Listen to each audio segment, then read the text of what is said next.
हिरण्यकश्यप ने कहा कि इस विषय में मैं आपको एक कथा सुनाता हूँ।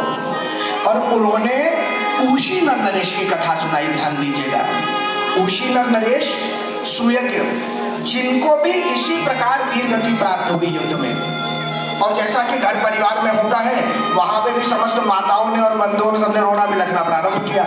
तो यमराज वहां पर बटुक का रूप लेकर के आए। और यमराज ने आकर के सबको देखा तो यमराज ने कहा, एक बात बताओ देवियों, तुम लोग रो क्यों रही हो? वही बात कही कि ये जीव जहां से आया था वहां चला गया, इसके लिए इतने आश्चर्य की क्या बात है? अरे भाई, जो चला है वो पूछेगा।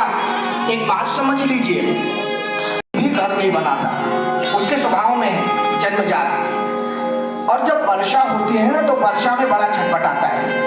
होना तो ये चाहिए कि एक वर्षा में बंदर छटपटाए तो ये सीख ले कि भैया अगली बारिश से पहले घर का इंतजाम कर लो, वरना फिर छटपटाएंगे।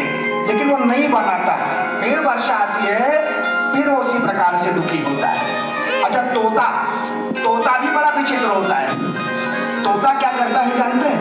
तोता सेमल के फल को सेता है, ध्यान रखता है।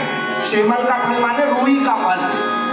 तो बसंत में वो रुई का फल बड़ा सा लगता है, एकदम लगता है बहुत सुंदर कोई फल होगा अंदर से, एकदम स्वादिष्ट। लेकिन माताओं बंधुओं, जब बसंत आती है और वो रुई का फल टूटता है तो अंदर से रुई निकलती है। तो तोता देखता है भैया ये तो धोखा हो गया।